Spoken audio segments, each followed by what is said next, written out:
پرہیزگار ہیں باغوں میں اور چشمہ میں، کہا جائے گا کہ داخل ہو جاؤ سلامتی کے ساتھ۔ نکال دی ہم نے ان کے دلوں میں جو خفگی تھی، اور بھائی بھائی ہو گئے اور بیٹھے ہیں تختوں پر آمنے سامنے، نہ پہنچے ان کو وہاں کوئی تکلیف اور نہ کوئی ان کو وہاں سے نکالے۔ خبر سنا دو میرے بندوں کو، میں ہوں اصل بخشنے والا مہربان۔ سورۃ حجر۔ پھر فرمایا بیٹھے ہیں جڑاؤ تختوں پر تکیے لگائے، ایک دوسرے کے آمنے سامنے، لیے پھرتے ہیں ان کے پاس لڑکے سدا رہنے والے، آب خورے کوزے اور پیالے نتھری شراب کے، جس سے نہ سر دکھے نہ بکواس لگے، اور میوہ جو پسند کریں، اور گوشت اڑتے جانوروں کا جو پسند کریں، اور جس قسم کا جی چاہے۔ سورہ واقعہ۔ یہی محفلیں اگر دنیا میں بنائی جائیں، اول تو ایسے کھانے پینے اور بہترین جگہ نہیں ملیں گی، بالفرض کوئی دولت مند یا بے دولت اس طرح کی محفلیں بنا کر باتیں کرنے بیٹھے اور اپنی ذمہ داریاں اور فرائض چھوڑ دے، یا نماز کی ادائیگی سے غافل ہو جائے، اذان سنے اور مسجد نہ جائے، اپنی محفلوں میں ہنسی مذاق میں لگا رہے اور باتیں بنانے میں مصروف رہے، تو دنیا کی ایسی محفلوں کا انجام کیا ہوگا؟ جب نمازیں مسلسل چھوڑ دیں تو گناہ گار ہوگا، آخرت سے بے فکر اور اس کا انکاری ہوگا تو دوزخ کا ایندھن بنے گا، کیونکہ آخرت کے انکار کے بعد خیریت نہیں۔ ایسی دنیاوی محفلوں کا انجام قرآن پاک نے بتایا ہے۔ فرمایا داہنی طرف والے باغوں میں مل کر پوچھتے ہیں گناہ گاروں کا حال کہ تم کس وجہ سے آ پڑے دوزخ میں؟ وہ بولے کہ ہم نہ پڑھتے تھے نماز اور باتوں میں دھنستے تھے دھنسنے والوں کے ساتھ۔ سورۃ المدثر۔ جیسا کہ دنیا کی شراب خانہ خراب ہے اور گناہ میں ڈالنے والی ہے اور آخرت کو خراب کرنے والی ہے، اس طرح دنیا میں زیادہ باتیں اور محفلیں لگانا کہ اپنے فرائض ذمہ داریاں نماز کی ادائیگی سے بے پرواہ ہو جائے، یہ آخرت کی تباہی لاتا ہے۔ اس لیے خاموشی کو بھی دنیا میں عبادت کا درجہ دیا گیا ہے، اور بہت سی چیزیں جو انسان آخرت یا اللہ کے ڈر سے چھوڑ دیتا ہے، جنت میں اس سے بہترین چیزیں ملیں گی۔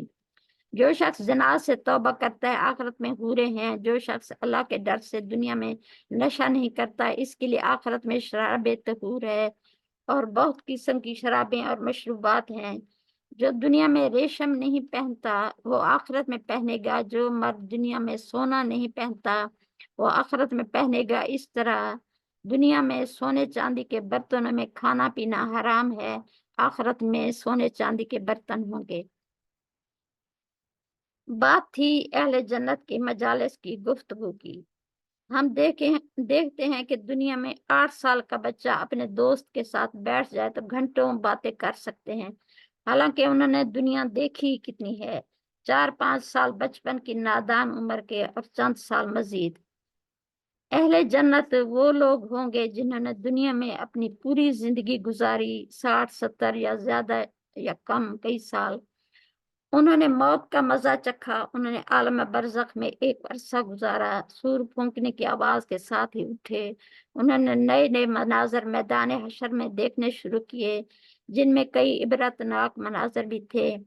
پھر اعمال ناموں کی تقسیم ہوئی تو انہوں نے اعمال نامہ دیکھا اور پڑھا۔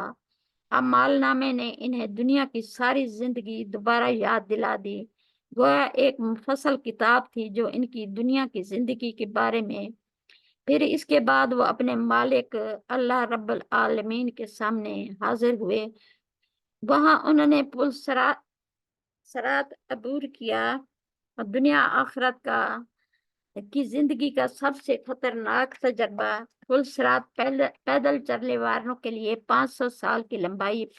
پھر وہ جنت میں داخل ہوئے۔ جنت میں انہیں کیا کیا ملا، کیا کیا دیکھا، جنت میں ان کے محلات کے متعلق، اپنے محلات اور باغات اور ملازموں اور فرشتوں کے بارے میں تفصیلات، اور جنت کے حسن و جمال اور آرائش کا ذکر۔ کون سا تجربہ ہے جو جنت کے انسان نے نہیں کیا؟ اب اس کے پاس اپنے عزیز و اقارب کو بتانے کے لیے بے حساب باتیں ہوں گی، دکھانے کے لیے بے حساب نعمتیں ہوں گی۔ پھر جنت کی بے حساب نعمتوں نے انہیں کس قدر متاثر کیا، آخر میں الحمدللہ رب العالمین کہے بغیر وہ نہ رہ سکیں گے۔ خوشی انسان کو بولنے پر آمادہ کر دیتی ہے، اس کے علاوہ ہنسی مذاق اور دل لگی کی باتیں بھی ان کے پاس بے شمار ہوں گی۔ وہ آپس میں ہنسی مذاق کی باتیں کریں گے جس میں کہ جھوٹ شامل نہ ہو۔ کھانا کسی اور طرف جا رہا ہو، انہوں نے راستے میں لے لیا۔ خادم بھی جانتے ہیں کہ رزق بے شمار ہے، وہ کبھی انکار کریں گے، فوراً ویسی دوسری لے آئیں گے۔ الحمدللہ رب العالمین۔